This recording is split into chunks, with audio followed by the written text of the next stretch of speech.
করে নিই। ক কাপ জল দিলি? 3 কাপ। যেহেতু 3 জন খাবে তাই আমিও আছি। ভাই আমি ক্যামেরাটা করছিলাম যে আই একা আদাটা সেদ্ধ করে দিলাম। গ্যাস জ্বালাবে না তো কি করে দেবো? দিয়ে দিলাম এর মধ্যে। আরে বাবা চিনি তো আছে। ও চায়ের পাতা তো ভাই আছে, চায়ের পাতা লাগবে না। চায়ের পাতা তো ভাই আছে। আমাদের এখানে একটা নতুন চায়ের পাতা ব্যবহার করা হচ্ছে, সেটা ব্যাপারটা এত মানে ও ঠাম দেওয়ার চিনি খায় না, বিট নুন খায়। সো দেখো আমি কাপে কাপে চিনি দিয়ে দেবো। তাই আমি নামলাম কেক থেকে, ভেবেছিলাম হয়তো ক কাপ করে চিনি? 1 চামচ। যদি আপনাদের বাড়িতে এরকম চামচ থাকে তাহলে 1 চামচ করে দেবেন। যদি প্লেন চামচ থাকে তাহলে 1 চামচের মতোই। আমি কত চারপাশ দিলে? একটুখানি মানে 1 চামচ মতো, ছোট চামচ হলে 1 চামচ। এরপর কি করবি? এরপর আমি চাটা একটু ঠান্ডাটা দিয়ে দেবো।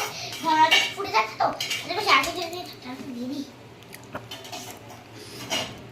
তাহলে এটা ভিজু। আমরা গ্যাস দেখলাম, গ্যাসটাকে এটা দিয়ে বন্ধ করে দিলাম। ততক্ষণ একটু অন্য ঘরে যাই আমরা। আমি আমার মানে এটা হচ্ছে আমার কাপ, এটা হচ্ছে বাবার কাপ। সো ফার্স্টে আমি আমার কাপটা গুলিয়ে নিই ভালো করে। আপনারা কিন্তু এর আগের ভিডিওতে দেখেছিলেন যে আমি গ্যাসটা বন্ধ করে দিয়েছি। তো আমি এখন গুলিয়ে দিচ্ছি। ওটা কিন্তু তখন ভিজে ছিল। সো এখন আমি দেখো এবারে বাবারটা বললাম। আমার তো আজকে আমার হাত থেকে বেশি চিনি পড়ে গেছে। ব্যাস বাবারটা বলো হয়ে গেল। লাস্ট ঠান্ডা বিট নুন দিয়ে চা খাচ্ছি। কেমন লাগে আপনার চাটা খেতে? নমস্কার।